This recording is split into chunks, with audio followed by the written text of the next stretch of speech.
सभी को जय मसीह की। जैसे कि आप जानते हैं कि आज 2026 के दूसरे महीने की पहली तारीख है और खुदावंद ने हम सबको ये फजल दिया है कि हम उसके पाक घर से, उसके पाक नाम से इस महीने की शुरुआत कर सके। सो मैं खुदावंद की हजूरी में आप सबका स्वागत करती हूँ और खुदावंद की तरफ से आप सभी को एक बहुत ही ब्लेस्ड और बहुत ही ज्यादा हाईली अनॉइंटेड इस मंथ को आपको विश करती हूँ। God bless you all.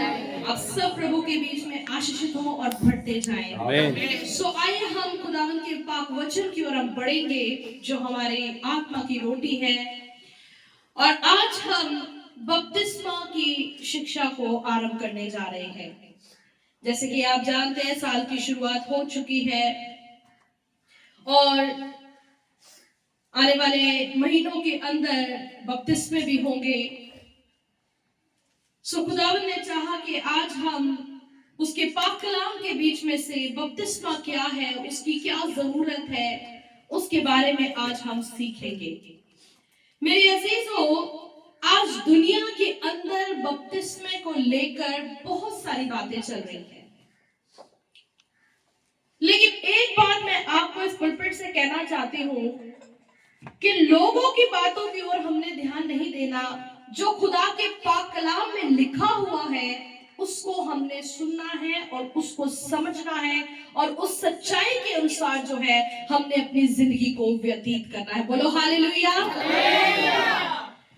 एक प्रण लीजिए आप अपनी जिंदगी के अंदर कि हम लोगों से बातों को नहीं सुनेंगे, हम उससे सुनेंगे जिसे परमेश्वर ने अनॉइंट किया है, मसा किया हुआ है, अभिषेक किया हुआ है और हमारे बीच में ठहराया हुआ है कि वो खुदा के पाक कलाम को सिखाए। बोलो हालेलुया। क्योंकि बहुत सारी ऐसी बातें होती हैं जो जब आम लोग चर्चा करते हैं, सुनाते हैं, चाहे वो पाक कलाम हो, चाहे वो गवाहियां हो, तो बहुत सारी इंटरमिक्सिंग हो जाने के कारण बहुत सारी चीजें जो है वो मिसअंडरस्टूड की जाती हैं, जिससे कि लोग जो प्रभु के बीच में आना चाहते हैं वो नहीं आ पाते हैं। इसलिए हम आज बपतिस्मे की जो शिक्षा है उसको दोबारा आरंभ करेंगे। बहुत सारे लोगों ने हमारे बीच में बपतिस्मा लिया हुआ है, कई साल पहले हमने लिया हुआ है, लेकिन परमेश्वर प्रति वर्ष हमें ये मौका देता है कि हम बपतिस्मे की शिक्षा को दोबारा रिवाइज करें ताकि हम उन पुरानी बातों को जो है, जो प्रारंभिक शिक्षा जो हमें कलीसिया में मिलती है उसको हम ना भूल सके। हालेलुया। सो आइए हम वचन को शुरू करेंगे और हम पढ़ेंगे मत्ती रसूल की इंजील में से। मेरे साथ निकालिए मत्ती रसूल की इंजील उसका 3रा अध्याय और आयत नंबर 2। यहूदा के पाक कलाम में इस तरह से लिखा है, मन फिराओ क्योंकि स्वर्ग का राज्य निकट आ गया है। खुदावंद इस पाक वचन के पढ़े, सुने, समझे और कबूल किए जाने पर हम सबको आशीष और शांति बख्शे। आमीन। अब बड़े ध्यान से हम खुदावंद के वचन को सुने। बपतिस्मे की जरूरत क्यों है, क्यों बपतिस्मा दिया गया है, आज बपतिस्मा हमारे लिए इतना जरूरी क्यों है, क्यों बगैर बपतिस्मे के हमारे आत्मिक जीवन के अंदर कोई फाउंडेशन नहीं है। तो यहाँ पर वचन साफ यूहन्ना बपतिस्मा देने वाले के द्वारा हमसे बात करता है कि आज इस संसार को मन फिराव करने की बहुत जरूरत है। मन फिराव करना, रुजू लाना, या जिसे हम पश्चाताप करना भी कहते हैं। हम सब जानते हैं कि हम जितनों ने इस धरती पर जन्म लिया है हम गुनाह में पैदा हुए हैं। जैसा हमने भजन संहिता 51 के अंदर पढ़ा तो कलाम लिखता है कि मैं गुनाह की हालत में अपने मां के पेट में पड़ा। हर व्यक्ति, हर इंसान जो इस दुनिया पे जन्म लेता है वो गुनाह के अंदर जन्मा हुआ होता है। गुनाह उसके अंदर बसा हुआ है, उसकी रूह पे, उसकी जान पे, उसकी जिस्म के ऊपर। और जैसे जैसे ये इंसान बढ़ता है, जब वो अपनी सराउंडिंग्स को, अपने एनवायरनमेंट को देखता है जो ऑलरेडी गुनाह के अंदर है, तो वो उन्हीं चीजों को सीखता है, उन्हीं चीजों को करना शुरू कर देता है, और आहिस्ता आहिस्ता उसका गुनाह जो है वो उसकी उम्र के साथ साथ बढ़ता चला जाता है। अब इसका इलाज क्या है? वचन कहता है कि गुनाह की मजदूरी मौत है, हलाकत है। अब गुनाह को कैसे खत्म किया जाए? ये एक ऐसा दाग है कि जिसके लिए अगर आप कोई भी जमीन पर हिला करेंगे, कोई भी उपाय करेंगे, तो ये छूटने वाला नहीं है। क्योंकि परमेश्वर की आंखें जो है वो इंसान को जब देखती है तो वो उसे नंगा और गुनाह में लिपड़ा हुआ देखती है। एक ऐसा मखलूक, एक ऐसी सृष्टि जो गुनाह के अंदर डूबी हुई है, और परमेश्वर जो निहायत पाक परमेश्वर है, जो पवित्र परमेश्वर है, जो जिंदा परमेश्वर है, जो सच्चा परमेश्वर है, उसके नजदीक कोई भी नापाक मखलूक नहीं आ सकती। बड़े ध्यान से वचन को सुनेगा। जब परमेश्वर ने सारी सृष्टि को बनाया तो उसने अपने शब्दों से कहा हो जा, और वो होती गई। लेकिन जब परमेश्वर ने इंसान की सृष्टि की तो उसने उसे अपने हाथों से बनाया, और कलाम बताता है कि मनुष्य को उसने अपनी शक्ल छवि के ऊपर तैयार किया। अर्थात जैसे हम दिखते हैं वैसा ही हमारा परमेश्वर भी दिखता है। हालेलुया। अब हम जो परमेश्वर के स्वरूप बनाए गए हैं, उसके सांचे में हम लोग जैसे अपीयरेंस में हम दिखते हैं, लेकिन हमारे अंदर आदम के द्वारा क्या आ गया? गुनाह आ गया। अब जब हम गुनहगार हैं तो हम कभी भी अपने उस खालिक के नजदीक नहीं जा सकते। अब उस परमेश्वर से मेल करने के लिए, उस खुदा के साथ मिलने के लिए, पवित्र परमेश्वर के दर्शनों को पाने के लिए, उसके साथ होने के लिए हमें उसके समान पाक होने की जरूरत है। अब अगर इंसान ये सोचे कि मैं एक गुनाह को छोड़ता हूं और मैं खुदा के नजदीक हो जाऊंगा, तो ऐसा मुमकिन नहीं है। अगर इंसान सोचे मैं 2 गुनाहों को छोड़ता हूं और खुदा के नजदीक हो जाऊंगा, तो ये भी पॉसिबल नहीं है। हर व्यक्ति को, हर इंसान को, क्या मर्द क्या औरत, उसे अपने जीवन के सारे गुनाहों को छोड़कर, सारे पापों से पश्चाताप करके, जो जाने अनजाने आज तक उससे हुई है, जब वो तौबा करके रुजू लाता है, अपने मन को फिरा लेता है कि प्रभु मेरा मन जो गुनाह से भरा हुआ था, आज मैंने तेरी सच्चाई को जाना और मैं इन सारी बातों को छोड़कर मैं तेरी ओर फिरता हूं, तो कलाम कहता है कि खुदावंद उस इंसान के गुनाहों को बख्श देता है। वो उसके गुनाहों को अपने पीठ पीछे फेंक देता है और उन्हें कभी भी दोबारा याद नहीं रखता। अब ऐसा क्यों है? बाइबल मुकद्दस हमें बताती है कि एक दिन आने वाला है जब खुदावंद यीशु मसीह बादलों पर आएगा, उसका आगमन होगा, और उसके आगमन के साथ साथ वो न्याय की गद्दी पर बैठकर भी वो लोगों का न्याय करेगा। इसीलिए जो लोग आज भी गुनाह के बीच में हैं, पाप के बीच में हैं, उनके लिए हलाकत तैयार है। उनके लिए आग और जहन्नम, जिसे हम कहते हैं नरकुंड कहते हैं, आग और गंधक की झील जो है वो तैयार की गई है। लेकिन परमेश्वर ने उस जगह को इंसानों के लिए कभी नहीं बनाया था, वो शैतान और उसकी फौजों के लिए बनाया गया था। लेकिन जब इंसान ने शैतान की आवाज को सुनकर परमेश्वर की आज्ञा को तोड़ दिया, तब परमेश्वर ने यही ठहराया कि जो लोग उसके हुक्म को नहीं मानते हैं वो भी इब्लीस की तरह ही उस आग और गंधक की झील में जाएंगे, जहां रोना और दांतों का पीसना होगा। हालेलुया। लेकिन परमेश्वर के निकट जो लोग आते हैं, जो अपने मन को फिरा लेते हैं, गुनाह को छोड़ देते देते हैं, पाप को छोड़ देते हैं, परमेश्वर उन्हें सदा के लिए अपने अनंत जीवन के अंदर बुला लेता है। कितनी सुंदर बात है। आज हम बेसिक सीख रहे हैं कि बपतिस्मे की जरूरत क्या है। हमें मन फिराव करने की आज बहुत जरूरत है।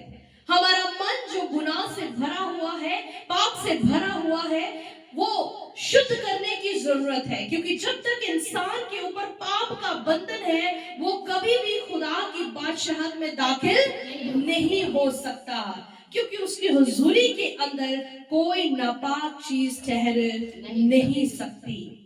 इसीलिए यूहन्ना बपतिस्मा देने वाले ने वचन करना शुरू किया, प्रचार करना शुरू किया और कहा मन फिराओ। अब ये एक आज्ञा है जो परमेश्वर ने इस दुनिया को दे दी हुई है कि हर एक व्यक्ति जो है अपने गुनाहों को छोड़े और अपने मन को फिरा ले, पश्चाताप करे, क्योंकि स्वर्ग का राज्य निकट आ गया है। क्या निकट आ गया है?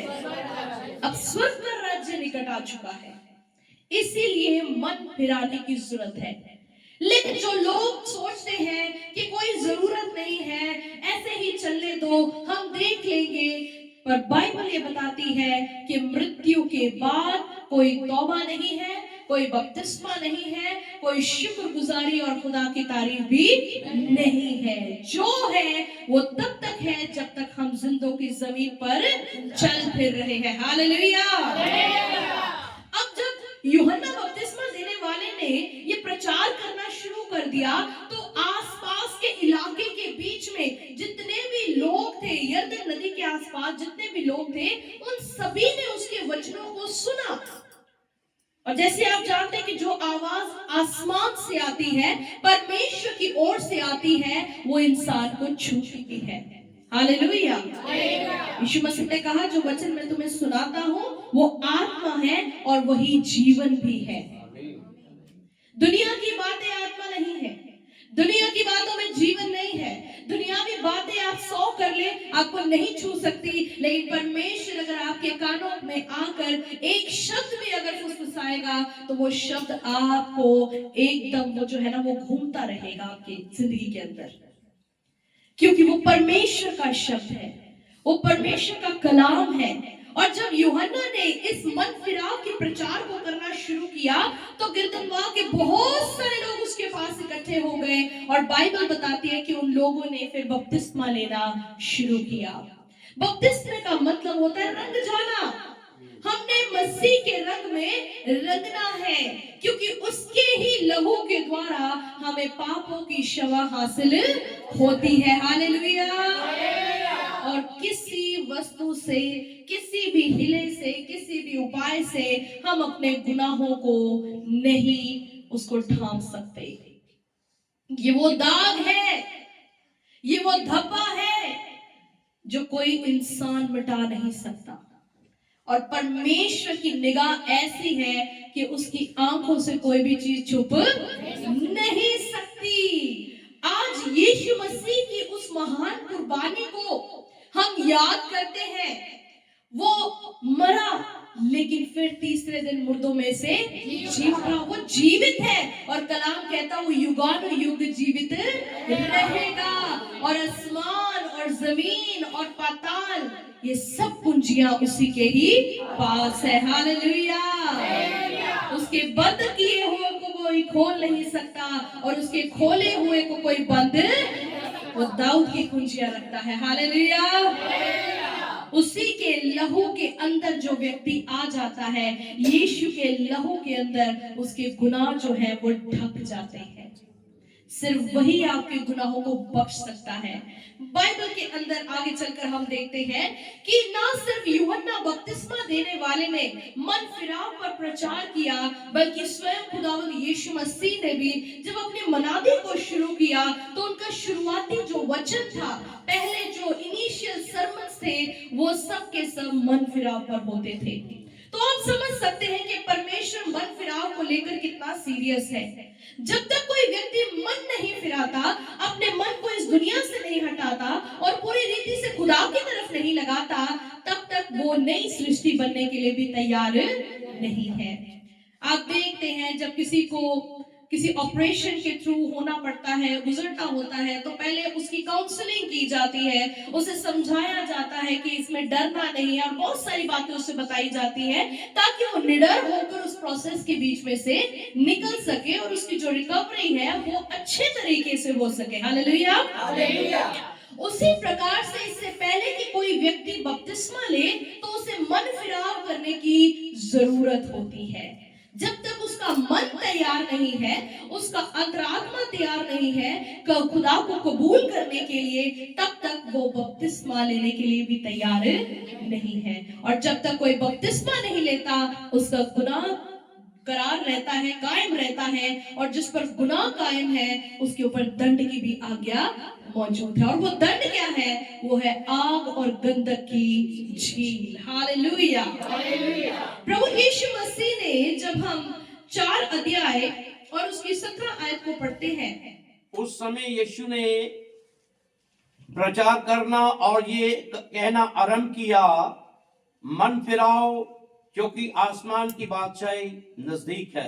आमीन। ये बातें जो है ये खुदावंद यीशु मसीह के बारे में लिखी गई है कि प्रभु यीशु मसीह ने भी, यूहन्ना ने तो जो प्रचार किया और बहुत सारे लोगों को बपतिस्मा दे रहे थे, लेकिन साथ ही साथ जब खुदावंद यीशु मसीह ने खिदमत को शुरू किया तो उनके भी जो इनिशियल सरमन थे वो ये थे, मन फिराओ क्योंकि स्वर्ग का राज्य निकट आ गया है। और ये 2 बातें 2 अलग लोगों की तरफ से कही गई, यानी ये पक्की बात है। परमेश्वर यही चाहता है कि हर एक व्यक्ति जो है वो मन फिरा ले, वो गुनाहों को छोड़ दे, वो उसके नजदीक आए ताकि परमेश्वर जो है उसको हलाकत से बचा सके। हालेलुया, मेरे अजीजों, खुदा बाप ने हर एक चीज को इंसान के लिए कर दिया है ताकि वो उस आग की झील में ना जा सके।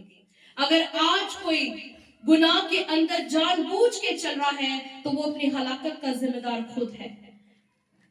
परमेश्वर स्वर्ग से आपके लिए सभी उपाय कर चुका है, और सबसे बड़ा उपाय जो परमेश्वर ने मनुष्य जाति के लिए किया वो अपने बेटे को इस दुनिया में भेज कर किया है। खुदावंद यीशु मसीह की जो मृत्यु क्रूस पर हुई है वो कोई ऐसे ही नहीं की गई, वो सब परमेश्वर की एक योजना थी और परमेश्वर ने उसे मेमने के समान वध किया ताकि सारे लोगों का जो उस पर विश्वास करेंगे, जो उसके इकलौते बेटे पर विश्वास करेंगे, उनके गुनाहों का कफारा हो सके। उसे पाप बलि कहते हैं। जो गुनाह नहीं था वो हमारे लिए गुनाह बन गया ताकि हम उसकी रास्तबाजी बन सके। अब हम सिर्फ उस पर विश्वास करते हैं और उस विश्वास के द्वारा हम उसकी धार्मिकता को ग्रहण करते हैं। हालेलुया। जितनों ने बपतिस्मा लिया हुआ है उनके ऊपर कोई पाप का दंड नहीं है, उन पर मेमने का लहू लग चुका हुआ है। वो लोग परमेश्वर के द्वारा मोहर किए गए हैं, पवित्र आत्मा उनके अंदर बयाने के तौर पर दे दिया गया है ताकि जब खुदावंद यीशु मसीह आए और वो सब जन जो पाकरू पाए हुए हैं वो उड़कर उसके साथ उसकी बादशाहत में चले जाएंगे और ये धरती, ये आसमान जो है ये सब नष्ट कर दिया जाएगा। बाइबल आगे चलकर हमें बताती है, जब हम नीति वचन की पुस्तक 28 अध्याय उसकी 13 आयत को पढ़ते हैं, नीति वचन की पुस्तक 28 अध्याय उसकी 13 आयत के अंदर साफ लिखा मिलता है, जो अपने अपराध छिपा रखता है उसका कार्य सफल नहीं होता, परंतु जो उनको मान लेता और छोड़ भी देता है उस पर दया की जाएगी। ये शब्द जो है ये खुदा इंसान को आज देता है। जैसे हम कहते हैं कि जब तक हम डॉक्टर को अपनी पूरी तरीके से बीमारी बताएंगे नहीं वो इलाज नहीं कर सकता, और जब तक हम अपने खालिक के आगे अपने गुनाहों को कन्फेस नहीं करेंगे, वो तो जानता ही है लेकिन मुंह से इकरार करना जरूरी है कि मैं पापी हूं, तब वो जो गुनाह को माफ करने वाला है वो गुनाह को माफ करता भी है। हालेलुया। इसीलिए जो अपने अपराध छिपा रखता है, जो खुदा के आगे कभी कन्फेस नहीं करता अपने गुनाहों का, तो बाइबल बताती है कि उसके कार्य जो है, कोई भी कार्य क्यों ना हो, वो कभी भी सफल नहीं होता, क्योंकि वो अपने गुनाह को छोड़ना नहीं चाहता है। परंतु जो उनको मान लेता है, जो ये कन्फेस करता है कि हाँ मुझसे फलाना फलाना गुनाह हुआ है, तो बाइबल कहती है कि परमेश्वर उस पर दया भी कर देता है। हालेलुया। परमेश्वर आज भी दया कर रहा है और वो करना भी चाहता है, लेकिन फैसला इंसान के हाथ में है कि क्या वो परमेश्वर की दया को पाना चाहता है।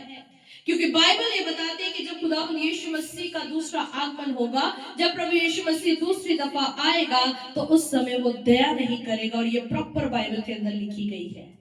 यीशु मसीह ने जब वो धरती पर थे, जब उन्होंने खिदमत की, उन्होंने हर उस पुकार को, चीख को सुना जो उन्हें पुकार रही थी, और उसने उन पर दया करके उन्हें छुटकारा और चंगाइयां भी दी। लेकिन जब यीशु मसीह आएगा, उस समय कोई तौबा नहीं वो स्वीकारेगा, उस समय कोई वो किसी की पुकार, कोई रोजा, कोई दुआ वो नहीं स्वीकारेगा। आज वो समय है, आज अभी ये समय है कि हम जो वचन को सुन रहे हैं, ये मेरी आवाज नहीं है। मैंने तौबा की है, मैंने बपतिस्मा पाया है, मैं खुदा के संग चल रही हूं। ये वचन आपके लिए है जितनों ने अभी तक खुदा को अपना जीवन नहीं दिया हुआ है। हम अपने गुनाहों को माने कि प्रभु मुझसे ये चीजें हुई हैं, क्योंकि हर एक गुनाह की सजा बाइबल के अंदर मौजूद है। ऐसा कोई भी गुनाह नहीं है जिसका दंड नहीं है। और सबसे बड़ी जो गुनाह है, सबसे बड़ा गुनाह क्या हो सकता है? इंसान इधर का कहेगा, उधर का कहेगा, लेकिन मैं आपको बताती हूँ सबसे बड़ा गुनाह इंसान का ये है कि खुदा के हुक्म को वो टालता है। इससे बड़ा कोई गुनाह नहीं है। कोई लालच करना, झूठ बोलना, चोरी करना, जिनाकारी करना, हत्या कर देना, ये हुक्म टालने से बड़े नहीं है। इसीलिए बाइबल हमें बताती है, जब हम पहला यूहन्ना की पत्री को पढ़ते हैं, मेरे साथ निकालिए, पहला यूहन्ना की पत्री पहला अध्याय है, और उसके 8, 9 और 10 आयत के अंदर हम 3 प्रकार के लोगों को देखते हैं। खुदा का दास यूहन्ना जो है, वो अपनी पत्री में हमें बताते हैं, पहले प्रकार के व्यक्ति, यदि हम कहें कि हम में कुछ पाप भी नहीं, तो अपने आप को धोखा देते हैं और हम में सत्य नहीं है। पहले प्रकार के लोग जो दुनिया के अंदर हैं, वो ये कहते हैं कि हमारे अंदर गुनाह नहीं है। किसको धोखा दे रहे हैं? यूहन्ना कह रहे हैं वो खुद ही को ही दे रहे हैं। खुदा को तो सब कुछ पता है, क्या कुछ करते रहे, चाहे कोई कहीं भी चला जाए गुनाह करने के लिए, अपनी फैमिली से छुप सकता है, अपने दोस्तों से छुप सकता है, लेकिन परमेश्वर की निगाह जो है वो सारी दुनिया को देखती है। ये पहले प्रकार के लोग हैं जो अपने आप को कहते हैं वो गुनहगार है ही नहीं है, हमने कोई गुनाह नहीं किया, हम बड़े अच्छे लोग हैं, हम बहुत नेक लोग हैं, हम सबकी मदद करते हैं, हम बहुत ही अच्छे हैं। लेकिन प्रभु का वचन कहता है कि वो अपने आप को धोखा देते हैं और उनके अंदर कोई सच्चाई नहीं है। देखो ऐसे लोग मौजूद है दुनिया के अंदर। आप उन्हें वचन सुनाएंगे, वो कहेंगे हमें मन फिराव के वचन की जरूरत नहीं है, क्योंकि हमारे अंदर गुनाह ही नहीं है, हम बहुत अच्छे लोग हैं। तो प्रभु कहता है कि हम अपने आप को धोखा देते हैं। दूसरे प्रकार के लोग, यदि हम अपने पापों को मान लें, अब दूसरी कैटेगरी उन लोगों की है जो अपने गुनाहों को मानते हैं कि हाँ प्रभु मुझसे हुई है गलतियां, गुनाह हुए हैं, तो वे हमारे पापों को क्षमा करने और हमें सब अधर्म से शुद्ध करने के विश्वास योग्य और धर्मी भी हैं। जब आप खुदा के साथ बातचीत करते हैं, जब आप खुदा के आगे अपने गुनाहों का इकरार करते हैं, तो वचन में लिखा है कि तेरे गुनाह चाहे किरमीजी रंग के भी क्यों ना हो, डार्केस्ट सिन तूने क्यों ना किया हो, प्रभु कहता है अगर तू कन्फेस करेगा तो मैं तुझे क्षमा भी करूंगा। हालेलुया। और दूसरी कैटेगरी के लोग यही हैं जो अपनी गुनाह गलतियों को मान लेते हैं। देखिए जब हम होली कम्युनियन लेते हैं, पाक शराबानी को लेते हैं, तो उससे पहले खुदा का खादिम हमें क्या कहता है कि हम अपने अपने गुनाहों का इकरार करें, क्योंकि जिस मेज के नजदीक हम आने वाले हैं ये कोई आम मेज नहीं है, ये परमेश्वर का दस्तरखान है, ये उसका मेज है, पाक मेज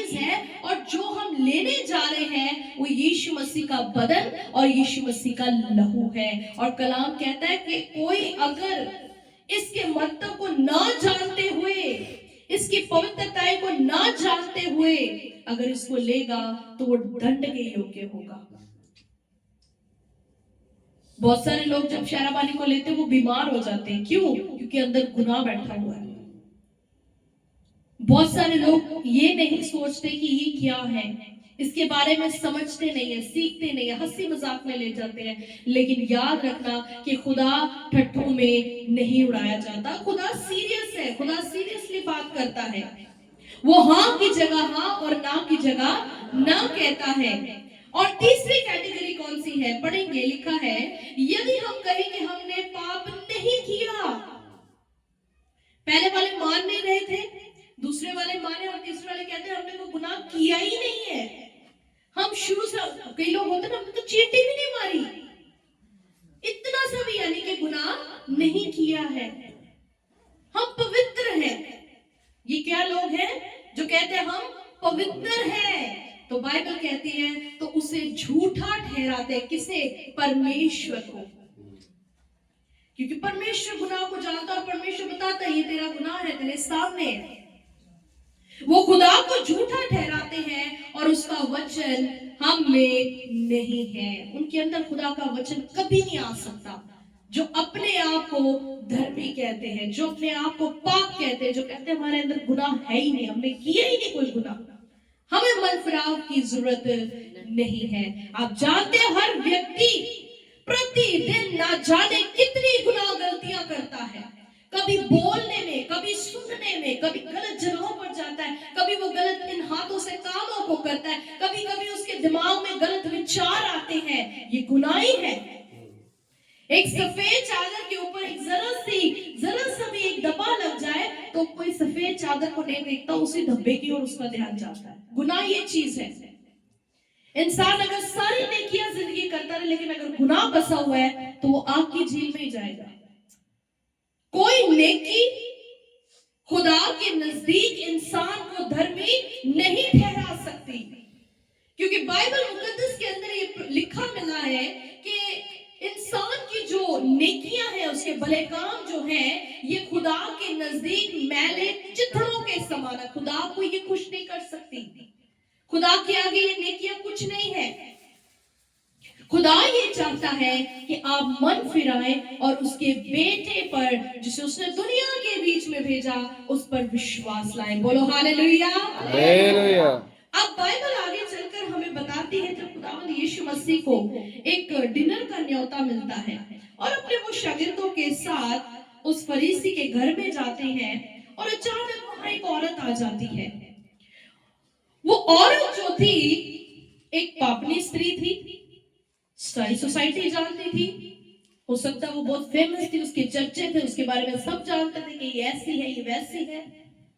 बहुत सारे लोगों के गुनाहों का लोगों को पता नहीं होता। इसका मतलब ये नहीं कि वो गुनहगार नहीं है। याद रखना, जिसकी चर्चा हो गई उस पर सब कुछ थोप दिया, तो जिसकी चर्चा नहीं हो रही वो साफ है नहीं जी। कहते हैं गुनाह कख का भी है और लख का भी है। थोड़ा गुनहगार भी है, बहुत गुनहगार भी है दोनों गुनहगार है। तो चाहे थोड़ा भी है वो भी नरक में जाएगा, जो ज्यादा वो भी नरक में जाएगा। ध्यान से सुनिए वहां पर होता क्या है। अब यीशु मसीह उस फरीसी घर के अंदर जाते हैं और खाना खाने बैठे होते हैं। अचानक ये स्त्री अंदर आ जाती है और आकर अपने आंसुओं से यीशु मसीह के पांव को भिगोना शुरू कर, उसके पैरों पर रो रही होती है। उसकी हिम्मत नहीं होती कि मैं खुदावंद यीशु मसीह को देख भी सकूं। वो जानती अपने गुनाह को, एहसास है उसके अंदर कि मैं गुनहगार हूं। वो रो रही है, आंसू चल रहे हैं, बहते जा रहे हैं। यीशु मसीह का पांव भीग चुका है और अपने बालों से, बाइबल बताती है कि वो अपने बालों से यीशु मसीह के पैरों को फिर साफ करती है कि उसने भिगो दिए हैं। साफ करने के बाद यीशु मसीह को चूम रही है कि जिसने उसके ऊपर कोई दोष नहीं लगाया, धक्का नहीं दिया। क्योंकि हो सकता वो किसी फरीसी के पास जाती हो, कहती हो मेरे लिए दुआ करो, मैं निकलना चाहती हूँ इस गुनाह में से, और वो उसको कहते होंगे दूर हट, हमारे नजदीक मत आ, तू अशुद्ध है, तू पापनी है, हम तेरे साथ खड़े नहीं हो सकते, हमारी भी रेपुटेशन खराब हो जाएगी। लेकिन यीशु मसीह ने कोई धक्का नहीं दिया, कोई उसको धक्का नहीं लगाया, कुछ नहीं। यीशु मसीह देख रहा है क्या हो रहा है, उसे पता है स्त्री कौन है, वो सब कुछ जानता है। और उसके हाथों में बाइबल बताती है कि एक इत्रदानी थी, उसने उसको तोड़ा और यीशु मसीह के सर पर उस इत्र को उंडेल दिया। इत्र बहुत महंगा आता है, बहुत महंगा। और देखिए कि उस स्त्री के पास जो धन था, जिसे लोग कहते होंगे उसके पाप की कमाई है, लेकिन उससे उसने क्या लिया? इत्र लिया। इत्र लेकर यीशु मसीह के सर पर डाल रही है। इत्र क्या करता है? खुशबूदार होता है, और जहां इत्र होता है उसके दूर दूर तक खुशबू ही रहते हैं। यीशु मसीह ने उसको एक्सेप्ट किया। जो फरीसी यीशु मसीह को अपने घर पे खाने पे बुलाया हुआ था, वो अपने मन में सोचने लगा कि अगर ये सच में नबी होता तो इसको पता चल नहीं जाता कि ये तो और बड़ी गंदी है, ये बहुत नीच है, ये पापनी स्त्री है, इसको छूने भी दे रहा है, वो इसके पैरों को चूम भी रही है, वो इत्र भी इसके सिर पे डाल रही है, इतना कुछ हो रहा है। अब यीशु मसीह को पता है मन की बातें, तो यीशु मसीह ने कहा मैं आपसे कुछ बात कहना चाहता हूँ। बोले गुरु जी बताए। तो बाइबल मुकद्दस के अंदर से हम पढ़ेंगे, लूका रसूल की इंजील के अंदर हमें यह वाक्य मिलता है, जब उसका 7 अध्याय और आयत नंबर 41 से लेके 48 तक पढ़ते हैं, तो वहां लिखा है, हे शमौन मुझे तुझसे कुछ कहना है। वह बोला, हे गुरु कह। किसी महाजन के 2 देनदार थे, एक 500 का और दूसरा 50 दिनार का देनदार था। जब उनके पास पटाने को कुछ ना रहा तो उसने दोनों को क्षमा कर दिया। अब यीशु मसीह क्या कर रहे हैं? छोटी सी कहानी सुना रहे हैं। उनको पता चल गया है कि ये बंदा दिल में क्या सोच रहा है, उसको वो उसके ढंग से उसको समझा रहे हैं। कहते 2 व्यक्ति थे, दोनों ही कर्जे में थे, एक पर 50 दिनार का और दूसरे पे 500 दिनार का कर्जा था। ये गुनाह को दिखाता है, थोड़ा गुनाह और बहुत गुनाह। बोले दोनों ही कर्जा देने के योग्य नहीं थे उनकी हैसियत के वो दे सकते। तो उस महाजन ने क्या किया? दोनों को ही क्षमा कर दिया। अब यीशु मसीह उसको पूछते हैं कि मुझे बता कि उस महाजन व्यक्ति से दोनों कर्ज वाले बंदों में से कौन उससे ज्यादा प्यार करेंगे? तो वो कहते हैं कि जिसका ज्यादा कर्जा माफ हुआ, जिसको 500 दिनार बख्श हो गए, वो तो ज्यादा ही उसको प्यार करेगा। तो उसने यीशु मसीह कहते हैं कि तूने ठीक कहा, जिसके ज्यादा गुनाह माफ होते हैं वही परमेश्वर से ज्यादा भी प्यार करता है। हालेलुया। इसके गुनाह इस औरत के जो बहुत ज्यादा थे वो माफ किए गए, इसलिए मुझसे ज्यादा प्यार कर लिया। प्रभु बोले मैं तेरे घर में आया, तूने मुझे पानी नहीं दिया, ना तूने मुझे गले लगाया, कोई वेलकम नहीं, तू मुझे आम बंदों की तरह देख भी नहीं रहा है और अपने घर पे खाने के लिए बुलाया है। क्या बात को समझ रहे हैं? यहाँ पर खुदावंद यीशु मसीह ने ये बताया कि देखो गुनाह का माफ होना बड़ा जरूरी है। गुनाह जो है ये कभी भी इंसान को खुदा के नजदीक नहीं आने देते हैं। गुनाह को दूर करे, गुनाह को पीछे फेंके, अपने मन को फिराए, उसके अंदर कुछ नहीं है, वो डाउन लेकर जाता है, नाश की ओर लेकर जाता है। लेकिन जब हम गुनाहों को छोड़ते हैं, अपने मन को पक्का करते हैं कि मैंने इसकी तरफ नहीं जाना है, मैंने परमेश्वर की ओर बढ़ना है, तो परमेश्वर हमारे गुनाहों को भी माफ कर देता है। उसने कहा बेटी कुशल से जा, तेरे गुनाह जो बहुत थे वो क्षमा हुए। Hallelujah, hallelujah, hallelujah. फिर आप करके तो देखो, खुदा क्षमा करने वाला परमेश्वर है। बाइबल मुकद्दस आगे चलकर हमें बताती है, जब हम मत्ती रसूल के इंजील 9 अध्याय उसकी 6 आयत के अंदर हम देखते हैं कि एक जगह खुदावंद यीशु मसीह गए और वहां कुछ लोग एक लकवे के मरीज को लेकर आए। वो खाट के ऊपर था, उसकी हालत बहुत खराब थी, लेकिन यीशु मसीह ने उस रोगी से एक ही बात कही, बोले, हे पुत्र, ढाढ़स बांध, तेरे पाप क्षमा हुए। क्या कहा? हे पुत्र, ढाढ़स बांध, तेरे पाप क्षमा हुए। अब वहां जो फरीसी लोग मौजूद थे, अब ये यीशु मसीह को छोड़ते नहीं थे, हमेशा हमेशा साथ साथ में, चेले नहीं है उसके कोई वेल विशर्स नहीं है, उसकी गलतियां पकड़ने वाले लोग हैं, उसके साथ साथ चल रहे हैं। और यहां भी उन्होंने टांग अड़ाई और कहने लगे कि ये कौन है जो गुनाहों को माफ कर रहा है, ये तो खुदा ही कर सकता है। तब यीशु मसीह ने उत्तर दिया कि मुझे बताओ, आसान क्या होता है किसी को कहना, ये कि गुनाह तेरे माफ हुए, या ये कहना कि उठ और चल फिर? क्या आसान है? तब उन्होंने उस रोगी की ओर देखा और उन्होंने कहा, अपनी खाट उठा और चल फिर। इससे पहले कि हम किसी भी तरीके के बंधन से आजाद हो, पहले गुनाह की माफी मांगी जाती है। कोई भी कष्ट हो, कोई भी दुख हो, कोई भी तकलीफ हो, कोई भी संकट हो, उसके पीछे गुनाह मौजूद होता है। और बाइबल ये बताती है कि खुदावंद यीशु मसीह ने सबसे पहले उसको चंगा करने से पहले उसके गुनाहों को माफ किया। इसलिए कोई भी कष्ट आता है, कोई भी दुख मुसीबत आती है, सबसे पहले घुटने टेक कर खुदा बाप से दुआ करो कि खुदावंद जो भी हमसे गुनाह गलती हुई है वो हमें क्षमा कर।